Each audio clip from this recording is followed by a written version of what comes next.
Hello, my name is Don Miguel Ruiz Jr. Welcome to another edition of the Wisdom Card series. Today is March 3rd, 2021. And today I'm going to read from the deck of cards that are based on my father's book, The Mastery of Love. Written by Don Miguel Ruiz, published by Amber Allen Publishing and Hay House Publishing. And today's card reads like this. Forgive yourself. The supreme act of forgiveness is when you can forgive yourself for all the wounds you've created in your own life. Forgiveness is an act of self-love. When you forgive yourself, self-acceptance begins and self-love grows. Last time I talked about the mastery of love, I talked about how a teacher taught me that forgiveness is the moment where I no longer wish the past was any different. It is the moment of acceptance and letting go.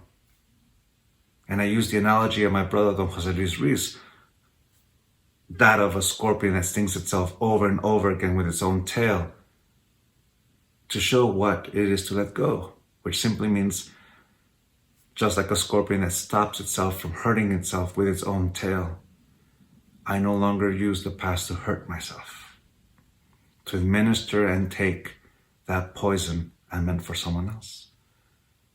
It is the moment I no longer hurt myself. To me, that's what forgiveness is. But in the lessons that I've learned, or at least what I've learned after all these years of working with people and teaching, is that we heal with our own permission. Most of the time, we have domesticated beliefs and ideas that prevent us from giving ourselves that permission. Domesticated ideas of what it is to be a man, what it is to be a woman, because of this status, of that image. You're a soldier, you're a firefighter, you're a police officer, you're a cholo, you're a macho. Things like that get in the way of our healing because we don't want to look weak in front of someone else. And if we do, well, there's where domestication comes in. Like I said before, domestication is a system of reward and punishment by which we model the behavior of an individual, where if you live up to the expectation, you're worthy of that reward. And since we are emotional beings, that reward feels like acceptance, which feels like love. And the punishment, when we fall short of that expectation, feels like rejection and the lack thereof of love. It's the way we've learned to love conditionally. With conditions, you can say. I love myself if I live up to that expectation. Now, if I get a wound, and in order for me to begin to heal is to own and admit it. But if that goes counter to my domesticated idea of what it is to be this individual, then that's the barrier that stops me from healing. In the Toltec tradition, there's nothing to learn but to unlearn, which is to learn to let go. To forgive myself for ever saying yes to conditional love.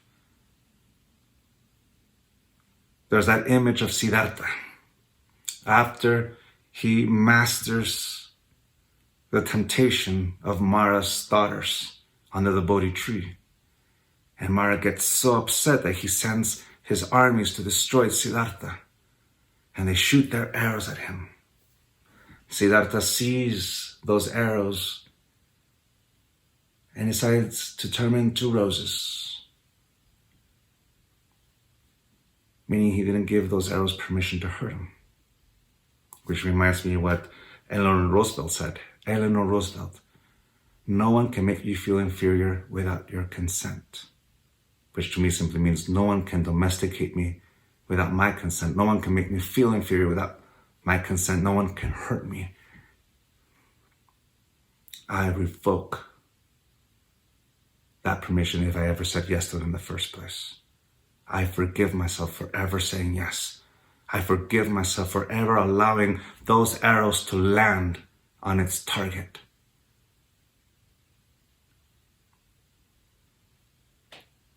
And now that I have, I can give myself that permission to heal.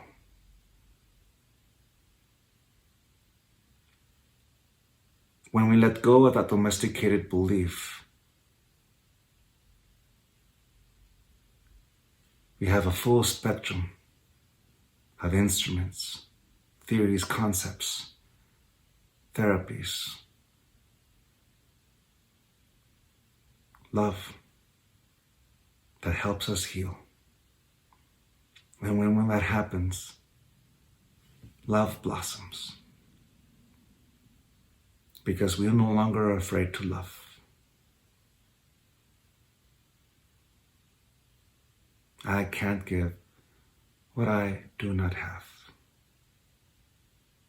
And when I get that healing and love myself, the act of healing is exactly that beautiful expression of unconditional love.